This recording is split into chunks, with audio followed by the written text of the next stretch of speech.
Now to the humanitarian crisis in Puerto Rico. Food, water, and relief supplies are trickling into Puerto Rico 10 days after Hurricane Maria crashed ashore as a Category 4 storm, crippling the island. Nearly 1,700 Defense Department personnel are on the island working to restore power and distribute aid. Another 3,000 are expected in the next few days. FEMA says it has distributed more than 2 million meals around Puerto Rico, and telecommunications are now restored to about 30% of the island. On Friday, President Trump touted the federal government's relief effort. As far as Puerto Rico is concerned, that's been going, as you know, really well. It's been total devastation. We have over 10,000 people in Puerto Rico right now. We're getting truck drivers because the people from Puerto Rico, the drivers just aren't there. They're looking for their homes. They have a lot of other problems. Likewise with the police force. But I think it's going really well considering. Rick Scott David Begnaud is in San Juan, the capital, where some are telling a different story. David, good morning. Good morning. The Puerto Rican governor and federal officials have said the same thing since the very beginning. We're doing the best we can given the situation and given the resources that we have. But then the acting head of the Department of Homeland Security took it a step further this week. And she said the aid response here on the island of Puerto Rico was a good news story. And that sent the mayor of San Juan over the edge.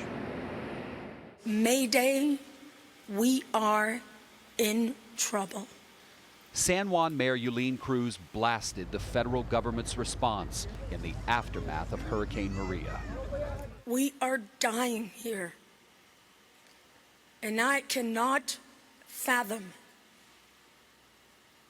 the thought that the greatest nation in the world cannot figure out logistics for a small island of 100 miles by 35 miles long.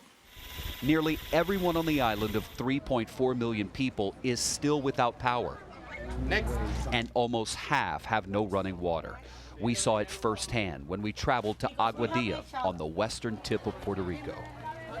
We need help. We don't need money, we need help. Locals brought gallon jugs to fill with water from a truck. Other people waited in line for hours to get 4 bottles of water and a few snacks.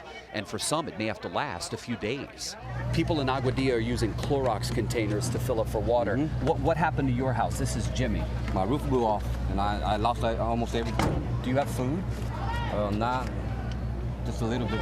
Just a little bit. You're running out? I'm running out, yeah. With many roads still impassable, the military is delivering aid by helicopter.